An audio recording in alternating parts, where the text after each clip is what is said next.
Bismillahirrahmanirrahim. Alhamdulillahirabbil alamin. Wa bihi nasta'in ala umurid dunya waddin. Asyhadu an la ilaha illallah wa asyhadu anna Muhammadan abduhu wa rasuluh. Allahumma salli ala Muhammad wa ala ali Muhammad. Bapak dan Ibu, mari kita lanjutkan pemahaman kita terhadap firman Allah Ta'ala. Pada pertemuannya lalu sudah selesai kita memahami surat An-Najmi. Kita lanjutkan saja kepada surat berikutnya, yaitu surat Al-Qamar. Surat yang ke-54 di Quran pojok 528, halaman 528. A'udzu billahi minasyaitonir rajim. Bismillahirrahmanirrahim. Iqtarabatis sa'atu wan syaqqal qamar. Wa in yarau ayatan yu'ridu wa yaqulu sihrum mustamir. Wa kadzabu wattaba'u ahwa'ahum wa kullu amrin mustaqir. Wa laqad ja'ahum minal anba'i ma fihi muzdajar hikmatun balighah fama tughnin nudur. Sampai di situ. Iqtaraba, telah semakin dekat. As-sa'ah, kiamat. Dan insyaqqa, dan telah terbelah. Al-qamar, bulan. Wa in yarau, dan jika yarau, mereka melihat, itu mereka orang-orang kafir musyrik, ayatan, suatu ayat, suatu tanda, itu suatu mukjizat, yu'ridu, mereka berpaling, wa yaqulu, dan mereka berkata, sihrun, ini adalah sihir yang mustamir, terus menerus. Wa kadzabu, dan mereka kadzabu, mendustakan, tidak mempercayai. Wattaba'u, dan mereka mengikuti ahwa'ahum, hawa-hawa nafsu mereka. Wa kullu amrin mustaqir, dan kullu amrin, segala satu urusan, mustaqil, telah ada ketetapannya. Demikian kira-kira lebih kurang terjemahnya. Mari kita pahami. Ada dua hal yang dekat dan semakin dekat. Dan kita pun makin dekat kepada dua hal itu. Yang pertama, kematian. Yang kedua, kiamat dan akhirat setelahnya. Dan ini pasti. Kepastian yang tidak terbantahkan. Begitu pastinya sehingga disebut dia al-haqqah. Sesuatu yang pasti kebenarannya. Dan pasti terjadinya. Disebut juga dengan al-waqi'ah. Al-waqi'ah yang pasti terjadi. Al-haqqah yang benar-benar terjadi. Dan dia ini iqtarabat. Nah, kiamat itu, itulah dia yang telah dijanjikan. Namanya waqtarabal wa'dul haqqu. Dalam surat Al-Anbiya, surat yang ke-21 ayat 97 disebut waqtarabal wa'dul haqqu. Dan apabila telah iqtaraba, telah dekat. A'wadul wa'dul haqqu, janji yang benar, yang hak. Apa itu? Kiamat. Maka disebutlah kiamat itu al-wa'dul haqqu, janji yang benar. Sementara janji Allah pasti terjadi. Wa wa'dukal haqqu, janjimu pasti ya Allah benar terwujud. Wa qaulukal haqqu, dan firmanmu juga ya Allah pasti terjadi.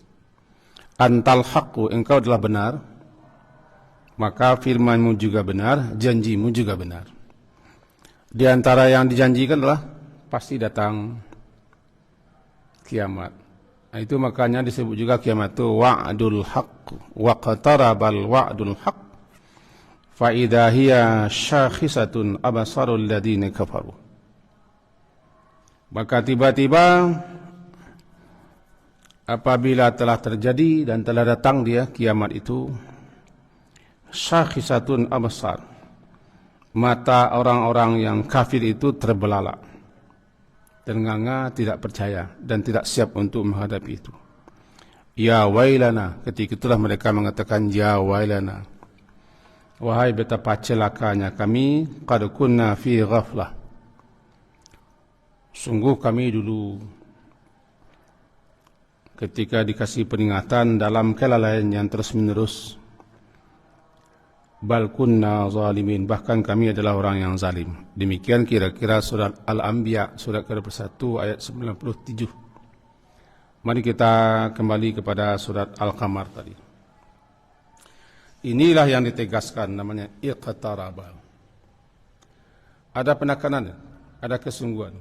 Itu ifta'ala, iqtaraba, ada kesungguhan. Kata orang ilmu sarafnya, ini setimbangan dengan ifti'al. Jadi ada kesungguhan dan penekanan. Maka jadilah iqtaraba benar-benar sungguh, pasti. Telah dekat dan semakin dekat. Kita pun makin mendekat. Dua hal itu. Pertama kematian. Kematian disebut dalam Al-Quran dengan yakin. Wa'bud rabbaka hatta ya'tiyakal yakin. Surat Al-Hijr, surat ke-15 ayat terakhir 94. Sembahlah Tuhanmu hatta ya'tiyakal yakin, sampai yakin, mati. Yakin di situ adalah mati. Hatta atana al-yakin dalam surat Al-Mudaththir, sampai datang kepada kami yakin yaitu mati, kami juga belum percaya. Nah, kenapa mati disebut dengan yakin? Karena tidak terbantahkan dan tidak satu pun yang mendebat, mengingkari dan meragukan kematian. Begitu pastinya sehingga disebutlah mati itu yakin. Yang tidak diyakini oleh sementara beliau-beliau yang sombong itu adalah akhirat. Hidup kembali. Badan kita yang sudah habis hancur akan dibikin lagi yang baru. Ini yang tidak diyakini. Itu yang mereka hebohkan di zaman Nabi. Amma yatasa'alun anin naba'il azim alladhi hum fihi muhtalifun. Tentang apa mereka heboh? Saling tanya-bertanya, di mana ketemu, di mana jumpa, di mana ada waktu mereka yang mereka bicarakan tentang berita hari kiamat itu. Sampai dituduh Nabi Muhammad gila. Jadi yang tidak mereka percaya adalah bukan mati, tapi adalah setelah mati. Kehidupan setelah mati, ya rukun iman. Bahkan sering digandengkan iman kepada Allah dengan iman kepada hari itu. Misalnya, man kana yu'minu billahi wal yaumil akhir. Bahkan orang munafik pun mengaku beriman. Wa minan nasi may yaqulu amana billah wa bil yaumil akhir, digandeng kedua-duanya. Dan Rasul pun ditugaskan menyampaikan itu. Semua Rasul menyatakan setelah kehidupan ini mati, setelah mati ada kehidupan, yaitu kehidupan yang kekal abadi. Kehidupan yang sebenar-benar kehidupan adalah kehidupan yang sudah mati. Dua hal itu yang mendekat. Saking dekatnya kadang-kadang kita tidak sadar. Sebentar lagi kita akan dipetik dan dituai. Kaji kita kemarin-kemarinnya lalu bahwa masa panen umat Nabi Muhammad adalah ketika umur 60. Jadi orang kalau sudah umur 60 sudah tiba hasadnya, masa panennya. Entah kapan kita akan dituai, dipetik, disabit, dipanen, tidak tahu. Pokoknya kalau sudah masuk 60, siap-siap saja akan dipetik kita. Karena masa musim menyabitnya lah tiba. Kalau bahasanya musim menyabit bagi malakul maut terhadap umat Nabi Muhammad ketika orang sudah masuk umur 60. Namanya mu'tarakul manaya. Dia sudah masuk kepada arena kematian. Kapan saja dia mati. Kita tidak tahu. Kalau sudah 60 sudah iktirab. Kita sudah dekat, sangat dekat. Saking dekatnya kadang-kadang dia tidak ngasih apa-apa. Namanya mautul fujaah atau mautul fajah, kematian tiba-tiba, kematian sekonyong-konyong. Karena orang tidak siap. Syukur kalau siap, kalau tidak siap bagaimana? Ini yang mencemaskan. Sebab makin akhir zaman, kematian yang sifatnya sekonyong-konyong, yang tiba-tiba, yang disebut dengan fajaah atau fujaah itu, makin sering terjadi. Yang kita kaji sekarang dan yang kita pahami sekarang adalah yang dimaksud dengan sa'ah. Iqtarabatis sa'ah. Salah satu nama kiamat yang lebih 100 itu adalah as-sa'ah. Secara bahasa as-sa'ah itu kan waktu. Waktu atau masa. Meskipun sekejap dan sebentar, nama sa'ah. Kenapa kiamat namanya sa'ah? Karena waktunya sudah ditetapkan oleh Allah. Tetapi waktunya hanya Allah yang tahu. Indallah ilmu sa'ah. Sesungguhnya hanyalah di sisi Allah saja. Ilmu pengetahuan tentang kapan waktu kiamat. Di sisi Allah sudah ditetapkan. As-sa'ah itu. Ini yang ditanyakan orang kepada Nabi. Yas'alunaka anis-sa'ah. Mereka bertanya kepadamu tentang as-sa'ah. Kiamat itu kapan waktunya? Ayyana mursaha misalnya. Anis-sa'ah ayyana mursaha. Di sisi kita tidak tahu dan tidak diberitahu. Nabi Muhammad pun mengatakan beliau juga tidak tahu. Walaupun kata ulama beliau tahu, tapi tidak memberitahu. Wallahu alam. Yang pasti as-sa'ah sudah ditetapkan waktunya. Itu makanya kiamat namanya as-sa'ah. Sekarang as-sa'ah itu sudah iqtarabat. Tanda-tandanya sudah bermunculan. Dengan diutusnya Nabi Muhammad itu sudah tanda kan? Sehingga beliau disebut dengan Nabi akhir zaman. Antara beliau dengan kiamat tidak ada pisah. Kata beliau begini, dua jari beliau. Saya dengan kiamat seperti ini, tidak ada jarak. Tidak ada jarak. Dan memang tandanya itu sudah banyak bermunculan sesuai dengan hadis-hadis.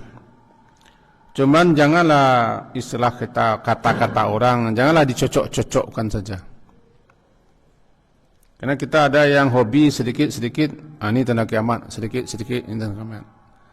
Ada terjadi hal-hal yang aneh, yang luar biasa, ini kiamat, tanda kiamat. Sehingga menjadi bahan kaji pula jadinya kan.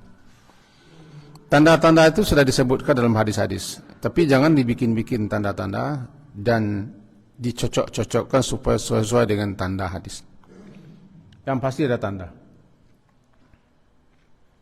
Nah, karena tandanya suka saking banyak, namanya faqad ja'at asyratuha, tandanya sudah berdatangan, maka berbekallah, bersiaplah. Ini yang diingatkan dalam surat Al-Hajj.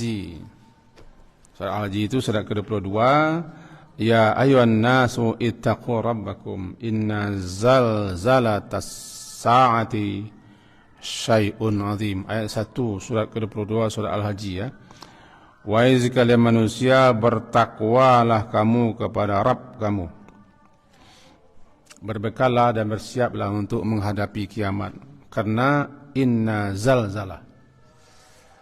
Karena kegoncangan gempa hari kiamat itu adalah suatu syai'un azim, suatu yang sangat dahsyat luar biasa. Tetapi menyerang kiamat datang, menyerang gempa dahsyat itu akan banyak terjadi gempa-gempa. Semalam juga gempa. Hampir jam 12, sedikit kurang. Bagi orang terlena itu tidak tahu dia. Tapi bagi orang terjaga dia takut. Saya termasuk orang yang takut. Gempa 4,4 ya. Sangkar, berarti sangkar. Jadi sebelum tiba zalzalah yang disebut dengan idza zulzilat, sebelum tiba itu maka akan terjadi dulu gempa kecil di mana-mana. Tidak bisa dipungkiri. Namanya takthurul zalazil. Banyak terjadi gempa demi gempa. Sama dengan Dajjal, sebelum datang pembohong yang sebenarnya pembohong itu Dajjal, akan banyak bohong-bohongnya dulu, termasuk di negara kita. Nah, ini tidak dilanjutkan nih. Ini wilayahnya sudah wilayah berbahaya nih. Dajjal itu kan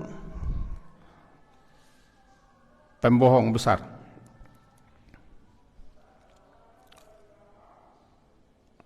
Yang paling ditakuti oleh para rasul datangnya Dajjal. Tapi sebelum muncul Dajjal yang sebenarnya Dajjal, akan banyak ad-dajjalun, para pembohong-pembohong lainnya. Di mana-mana ada. Apakah sudah ada di negara kita? Atau di tempat kita? Tidak boleh kita baca lagi wallahu a'lam karena sudah nyata. Para pembohong, para pemutar balik fakta, para penjilat, para orang serakah, orang rakus, orang tamak dengan tetek bengek duniawi. Baru nanti puncaknya datang Dajjal. Sebenarnya gempa. Baru puncaknya gempa besar yang dahsyat melanda dunia. Untuk itu siap-siaplah. Dalam surat tadi kan, surat Al-Haji, siap-siaplah, bertakwalah, sebab untuk menghadapi itu bertakwa. Berbekalah dan bertakwalah. Karena kegoncangan kiamat itu suatu yang dasar luar biasa. Jika itu terjadi dalam surat Al-Anbiya tadi ayat 97, jika itu terjadi syakhisatun absar. Mata terbelalak, terbeliak dan tidak berkedip lagi. Itu gambaran dahsyat luar biasa ketika terjadi kegoncangan dahsyat itu. Di awal surat Al-Anbiya juga disebutkan bahwa iqtaraba lin-nasi hisabuhum wa hum fi ghaflatin mu'ridun. Masa untuk hisab manusia, untuk disidang, untuk diadili, untuk bertanggung jawab, yaitu mempertanggungjawab semua amal kita, sudah semakin dekat. Kapan masa hisab itu? Ketika kiamat. Iqtaraba linnas, ayat 1 surat ke-21 surat Al-Anbiya. Iqtaraba linnasi hisabuhum. Sudah dekat dan semakin dekat masa bagi kita manusia untuk disidang, diadili, dihisab, ditanyai, dimintai pertanggungjawaban. Nah, bagi para mereka-mereka yang sewenang-wenang, yang zalim, yang lalim, yang tidak peduli, ya, masanya sudah mendekat. Wahum fi ghaflah, sementara mereka fi ghaflah. Fi ghaflah, dalam kelalaian. Ya, sementara mereka dalam kelalaian, ghaflah. Mereka itu bisa jadi termasuk kita. Masa untuk bersidang, masa untuk menghadap pengadilan Allah sudah semakin dekat. Sementara kita masih lalai. Kalau bahasa modernnya masih pelangga-pelongo.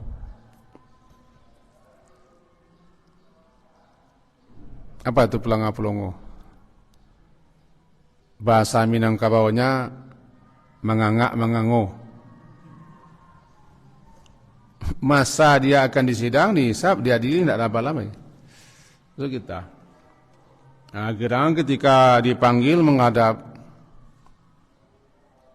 hisab itu habis, semua kita habis, diprateli kita.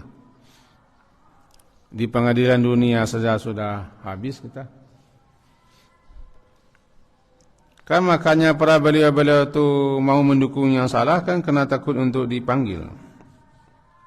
Titik sampai situ. Fi ghaflatin mu'ridun. Nah, kembali kita kepada surat apa? Surat Al-Qamar. Iqtarabatis sa'atu wan syaqqal qamar. Insyaqqal qamar. Insyaqqal qamar. Insyaqqa terbelah. Telah terbelah. Insyaqqa. Syaqqa belah. Jadi insyaqqal qamar, terbelah al-qamar. Al-qamar ini bulan terang, bulan purnama. Qamar namanya. Kalau masih kecil namanya hilal. Hilal. Sering-sering ketika ke Ramadan namanya ru'yatul hilal. Ketika Ramadan saja, ketika Rajab enggak. Melihat hilal. Hilal bulan kecil, sabit. Halus, bagaikan benang. Melengkung. Kalau qamar bulan terang. Nah, insyaqqal qamar, terbelah bulan. Ini banyak sekali riwayat menyebutkan yang dapat kita simpulkan. Salah satu mukjizat Nabi yang diperlihatkan kepada para musyrikin Makkah ketika mereka menantang. Intinya, jika apa yang engkau dakwahkan ini ya Muhammad, kira-kira begitu intinya. Kata Abu Jahal dan konco-konconya, ada sekian macam hadis sahih ini. Kami baru percaya atau beriman, mau mengikutimu dengan catatan. Tuh, bulan yang sedang terang sekarang ini. Kalau di Makkah kan bulan itu nampak nyata, langitnya bersih. Ketika langit terang di Makkah, tidak ada yang menghambat, jelas sejelas-jelasnya. Bintang kecil pun nampak, apalagi bulan terang. Jadi para beliau-beliau ini menentang Nabi Muhammad.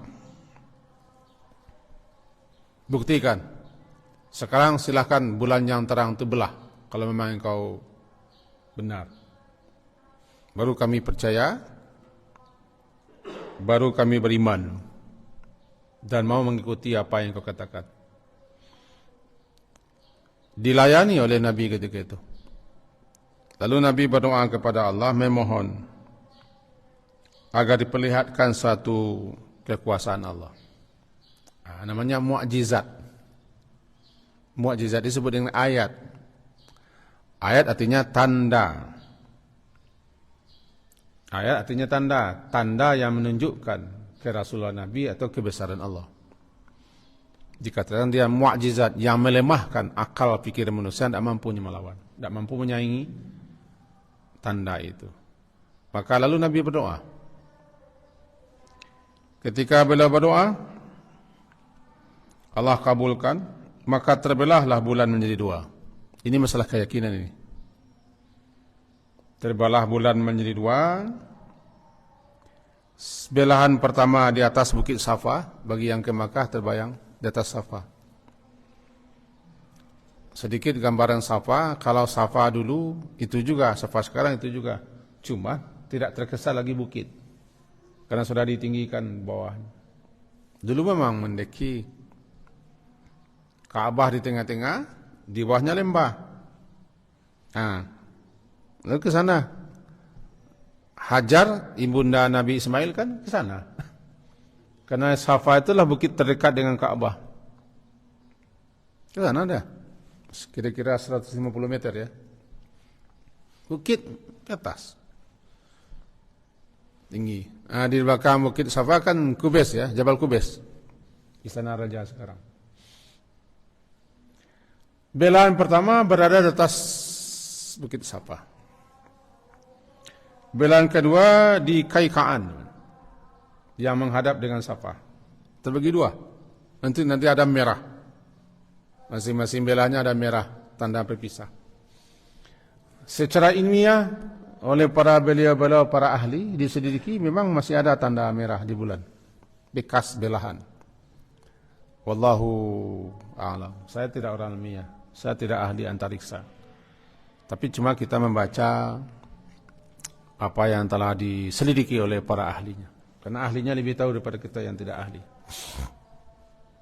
Untuk itu kalau kita tidak ahli, jangan coba-coba pula masuk ke wilayah orang yang ahli. Nanti kacau. Tapi setahu kita, saya pribadi membaca-baca, mencari-cari bahan, dapat suatu kesimpulan bagi para ahli, memang ada bekas merah, belahan di bulan. Bagaimana tuh? Itu tadi, mereka orang ilmiah lebih tahu.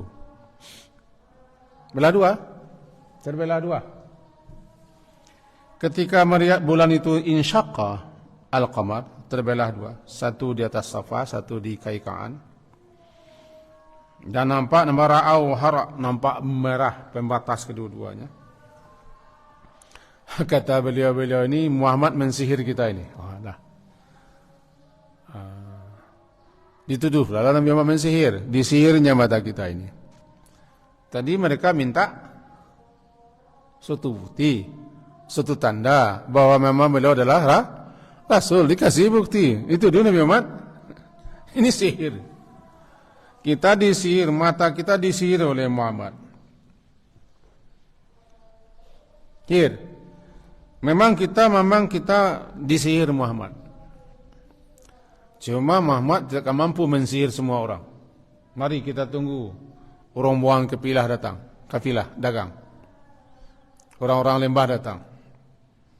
Kalau datang nanti mereka kita tanya, apakah mereka juga menyaksikan di daerah mereka sana bulan terbelah.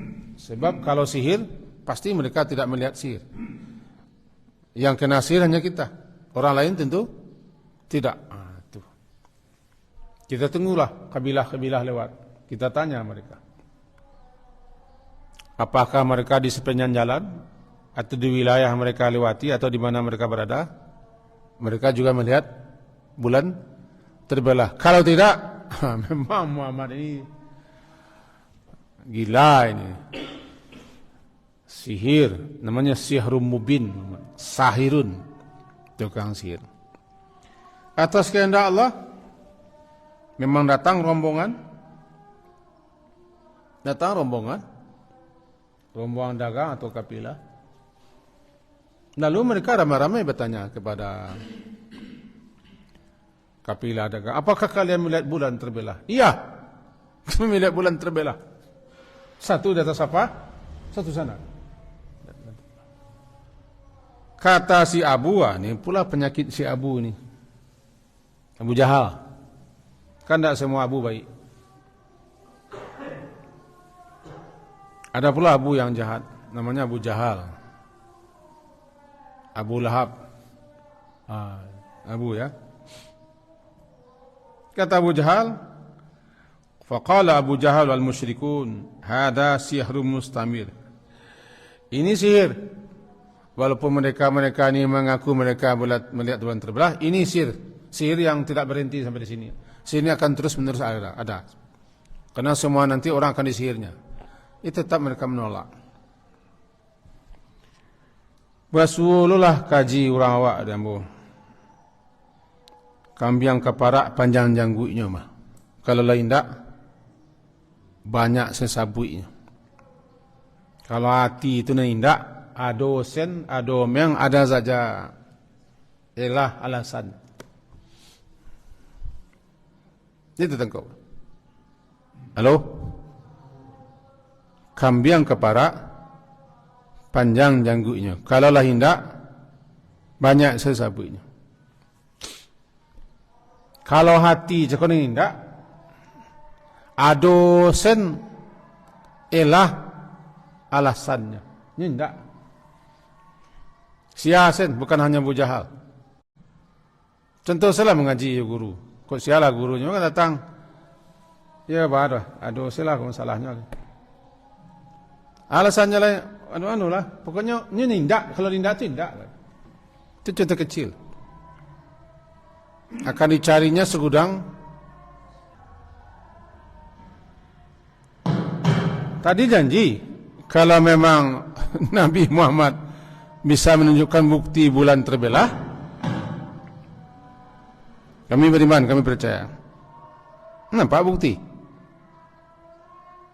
Memang dasarnya memang tidak juga, karena mereka minta mukjizat itu, meminta tanda itu hanyalah sesuatu yang mereka karang-karang tak bisa kayak Muhammad nak. Masa bulan kebelah Muhammad? Memang tak percaya aja. Ternyata di luar duga mereka bisa. Mereka bukan masyarakat mau beriman lihat bulan. Mereka minta yang mustahil. Supaya Muhammad ini jangan berani juga ngomong-ngomong. Sama dengan Nabi Saleh lah. Minta onta keluar dari gunung, onta hidup. Mereka tidak akan percaya kepada Nabi Saleh. Tidak akan beriman. Tentu mereka kasih syarat-syarat yang tidak mungkin-mungkin. Keluar onta hidup. Nah, pada dasarnya mereka tidak beriman juga, tidak akan beriman juga. Kira-kira begitu. Jadi kalau memang tidak muah aja loh. Walaupun kita tarangkan mereka, kita unjukkan nanti mereka, ini tidak muah, tidak kamu aja. Nah, itulah basuh kaji orang awak. Kalau landak ko, banyak saya alasan, banyak saya sabuknya, nang gatal lah, nang sakit pinggang lah, nang kaki kepala dadan lah, nang ayam lah, nang itiak nak lapih lah, macam-macam, nang wawa ulu makan, macam-macam alasan. Atau guru ko nak bagi ni lah, guru ko nak bertelanjang, guru ko nak baju lah, macam-macam salah. Kalau alasan tak ada alasan. Atau nak sewarna, macam-macam lah kalau tidak. Masalah hati. Itu gambaran Abu Jahal wal musyrikun. Jadi wan syaqqal qamar. Dan mereka tetap dalam kelalaian, wa hum fi ghaflah. Wa iyarau ayatan, dan jika yarau mereka melihat, mula-mula merekanya orang musyrikin kafirin Makkah, mula-mula. Karena ini ayat berlaku umum, jika mereka kafir musyrikin itu melihat satu tanda yang menunjukkan kebesaran kekuasaan Allah, yu'aridu, mereka berpaling, tidak percaya, tidak beriman, tidak yakin. Akan mereka cari segudang alasan, segudang teori. Siapa merekanya? Ya, bermula orang Makkah. Tetapi ini akan berlaku, akan terjadi siapa saja yang berpaling setelah nampak bukti. Wa yaqulu, dan mereka berkata, sihrum mustamir. Ini adalah sihir yang berketerusan, tiada henti. Kenapa bilang itu? Ya, kalau sihir kan hanya yang tersihir orang yang berada di situ. Di tempat lain kan tidak akan terjadi sihir itu. Rupanya di tempat lain orang mengaku juga melihat bulan. Lalu mereka cari alasan lagi. Kalau kau sihirnya memang sihir berkepanjang saja. Anda awak mengenai orang lain kenai lo je. Ado melala sama. Banyak cip minyak soalnya. Banyak cip minyak. Sihrum mubin. Wa kadzabu, dan mereka kadzabu, mendustakan. yakni tidak mempercayai. Mereka mendustakan, tidak mempercayai apa yang disampaikan Nabi, Al-Quran yang dibaca Nabi, termasuk intinya mereka tidak yakin, tidak percaya adanya akhirat. Itu intinya. Adanya kehidupan setelah mati atau kebangkitan, adanya hisab, adanya pertanggungjawaban, menerima kitab, catatan, pembalasan, ada surga dan neraka. Kadzabu, mereka mendustakan, tidak mempercayai. Wattaba'u, malahan mereka mengikuti, ittiba. wattabau, dan mereka mengikuti apa yang mereka ikuti, ahwa. Ahwa jamak daripada hawa. Hawa adalah keinginan-keinginan yang cenderung untuk kepada yang salah, nama hawa. Keinginan-keinginan yang lebih cenderung kepada yang tidak benar. Dan hawa itu terus-menerus hawa itu mengajak, menyeru pemiliknya untuk kepada hal-hal yang tidak baik itu. Sebelum kehendaknya, keinginan diperturutkan, dia akan terus meminta, namanya hawa. Di orang awak bertambah nafasu, hawa nafasu, itu bahasa orang awak. Padahal nafasu ya hawa berbeda. Kalau nafasu kau ada selero. Tak mana nafasu dan tak ada selero. Nafasu no kadang mana? Berarti seleronya kadang mana? Namanya cangok. Dia orang awak bergabung hawa nafasu. Padahal nafsu itu tak begitu. Nafsu itu potensi untuk baik dan buruk, namanya nafsu. Atau diri kita ni nafsu namanya. Diri kita totalitas nafsun. Misalnya la yukallifullahu nafsan, gitu. Seseorang tidak akan dibebani, seseorang nafsu, luar dalam, lahir batin, nafas. Kemudian yang kedua, yang nafasu itulah yang keluar masuk, nafas. Yang ketiga, nafsu itu yang dalam diri kita, potensi untuk baik dan buruk. Wa nafsi wa ma sawaha, itu nafsu. Nah, celakanya nanti nafsu itu kalau dia memperturutkan hawa. Nafsu kalau memperturutkan hawa, celaka nafsu. Tetapi nafsu yang bisa menahan diri, nafsunya mengikuti hawa, menang dia. Wa nahan nafsa anil hawa. Nah, sekarang orang yang memperturutkan hawa, keinginan-keinginan yang salah, yang tidak benar. Karena memang hawa selalu mengajak orang untuk keinginan-keinginan yang tidak benar. Wattabau ahwa, mereka selalu mengikuti hawa, keinginan-keinginan mereka. Hawa-hawa mereka. Wa kullu amrin mustaqim, padahal setiap urusan, setiap perkara, kullu amrin, setiap urusan, setiap perkara mustaqir, sudah ditetapkan dan sudah ada ketetapan keputusannya. Setiap perkara di sisi Allah Ta'ala jauh-jauh hari. Bahkan kita pun sering mendengar sebelum terwujudnya alam semesta, langit dan bumi, semua urusan, semua perkara kan sudah ditetapkan. Dan tidak ada yang menyimpang dari ketetapan dan keputusan itu. Pasti terjadi. Termasuk ketetapan terjadinya kiamat. Waktunya sudah terjadi. Termasuk juga mereka pembangkang ini sudah ada tergaris di alam sana. Allah paling tahu kenapa mereka bangkang. Kita tidak tahu. Pokoknya semua ketentuan, semua ketetapan, semua perkara, semua urusan sudah ada mustaqir, ketetapannya masing-masing, dan dia akan berlaku, akan terjadi ketetapan itu. Dan keputusan itu akan terjadi, akan berlaku kepada kita. Siapa yang patut beriman? Siapa yang tidak menerima? Ini dua saja.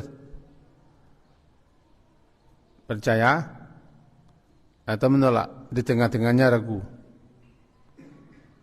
Siapa-siapa saja yang akan menerima dakwah Rasul sudah ada, ditetapkan. Dan Allah paling tahu siapa yang pantas, siapa yang wajar. Dan siapa yang menolak juga di sisi Allah sudah ada. Di kita yang tidak tahu. Tugas kita, tugas Nabi hanya menyampaikan, tapi Nabi tidak tahu siapa yang akan menolak, siapa yang akan menerima. Jadi sampaikan saja. Nabi juga tidak tahu dan tidak diberitahu. Kalau mukjizat ini ditampilkan, kalau memang terbelah bulan, apakah mereka menerima atau menolak? Nabi juga tidak tahu. Ternyata mereka tetap menolak, karena memang garisannya sudah ditetapkan mereka menolak. Tapi Nabi berusaha kan? Mereka minta bulan terbelah, belah bulan, dengan harapan agar mereka percaya. Tapi garisannya mereka memang tidak percaya juga. Sudah ada ketetapan mereka tidak akan percaya. Untuk membuktikan ketidakpercayaan mereka, dikabulkan bulan terbelah. Kira-kira begitu. Andaikan mereka melihat lagi yang lain, tetap tidak percaya. Karena memang sudah ketetapannya tidak percaya. Cuma untuk membuktikan bahwa mereka tidak percaya, maka apa yang mereka kehendaki dikabulkan. Nah, memang buktinya tidak percaya. Namanya mustaqir. Telah ditetapkan. Inti kaji kita pagi hari ini pertama, satu, kiamat itu sudah dekat. Hari berbangkit sudah dekat. Hari berhisab sudah dekat. Jangan lelah, jangan lalai. Bahkan indikasinya sudah nampak. Karena hari-hari itu begitu cepat berlalu. Kepatang ko hari Akaid, kini hari Akaid. Cepat. Itu bukti makin cepat.